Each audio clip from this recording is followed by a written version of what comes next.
दिल्ली नगर निगम उपचुनाव को लेकर के दिल्ली की तीनों प्रमुख पार्टियां भारतीय जनता पार्टी, आम आदमी पार्टी और कांग्रेस ने उपचुनाव को लेकर के ताल ठोक दिया है। भारतीय जनता पार्टी लगातार आम आदमी पार्टी पर इस बात को लेकर के हमलावर है कि नगर निगम ठीक से काम इसलिए नहीं कर पा रही है कि 13,000 करोड़ रुपए जो दिल्ली सरकार को एमसीडी को देना है उसने नहीं दिया है। आज हमारे साथ हैं अशोक ठाकुर, जो भारतीय जनता पार्टी के वरिष्ठ नेता हैं, बाहरी दिल्ली के प्रभारी हैं और नेफेड में डायरेक्टर हैं। अशोक जी, क्या है ये 13,000 का मामला जिसको लेकर के भारतीय जनता पार्टी लगातार आम आदमी पार्टी पर और दिल्ली सरकार पर हमलावर है? देखिए, दिल्ली सरकार का मुखिया होने के नाते केजरीवाल जी की ये जिम्मेदारी है कि दिल्ली के जितने भी डिपार्टमेंट्स हैं वो ठीक से काम करें, और उनके जैसे अपने विभाग है, डीटीसी है, स्वास्थ्य है, ऐसे ही नगर निगम भी एक विभाग है।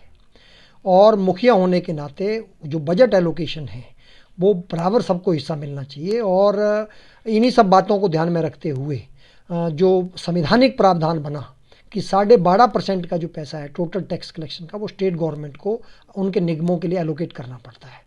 और उसी के तहत स्टेट फाइनेंस कमीशन ने जो है वो एक निश्चित राशि जो है उसका अनुमोदन किया था, उसकी रिकमेंडेशन दी थी, और उन रिकमेंडेशन को फॉलो करना दिल्ली सरकार की जिम्मेदारी थी। मुझे लगता है कि कहीं ना कहीं केजरीवाल सरकार जो है उस जिम्मेदारी से भागने की कोशिश कर रही है, और जो नगर निगमों का जो संवैधानिक अधिकार है उसको नकारने की कोशिश कर रही है। उसको नहीं देने के कारण जो है कहीं ना कहीं दिल्ली की जनता के साथ अन्याय हो रहा है।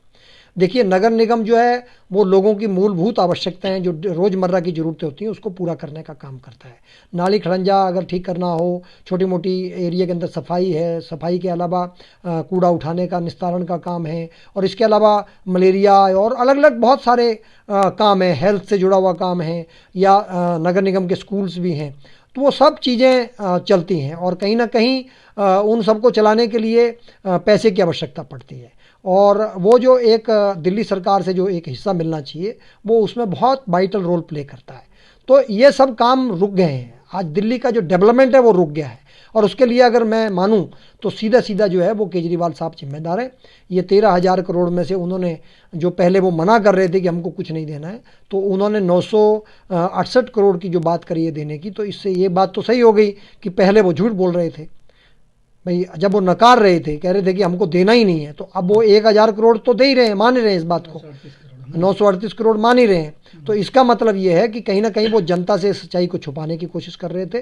ठीक उसी प्रकार ये पूरा का पूरा 13,000 करोड़ जो है ये उनकी सरकार के, उनके फाइनेंस कमीशन का रिकमेंडेशन है, जिसको मानना उनकी जिम्मेदारी है, उनकी जवाबदेही है, तो उससे भागना नहीं चाहिए। अच्छा, ठीक है अशोक जी, लगातार इस बात को लेकर के आम आदमी पार्टी ये कहती रही है कि मुझे कोई बकाया हमें नहीं देना है, और आम आदमी नगर निगम जो है वो गलत तरीके से इन आंकड़ों को पेश कर रहा है। दूसरी तरफ भ्रष्टाचार का आरोप है कि दिल्ली सरकार का ये कहना है कि नगर निगम को जो पैसे देने हैं वो पैसे दिए जा चुके हैं, उल्टे जो हमने लोन दिया है उसका ब्याज का पैसा जो दिल्ली सरकार को लेना था वो ब्याज का पैसा भी अभी तक एमसीडी ने दिल्ली सरकार को नहीं दिया है।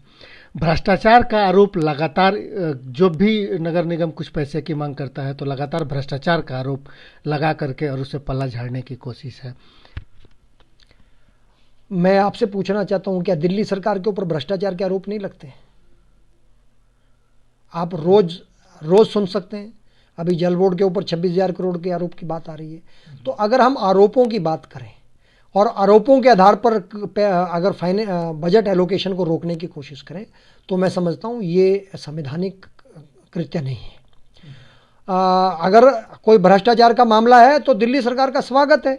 जैसे पीछे 2,500 करोड़ की उन्होंने बात करी, तो हम कह रहे हैं कि 2,500 करोड़ की अगर आप बात कर रहे हैं तो उसके आप फैक्ट्स रखिए, आप लाइए फैक्ट्स।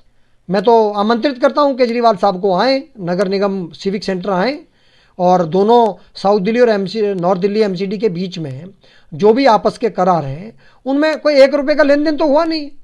भाई, भ्रष्टाचार तो तब होगा ना जब कोई कुछ दे या कुछ ले।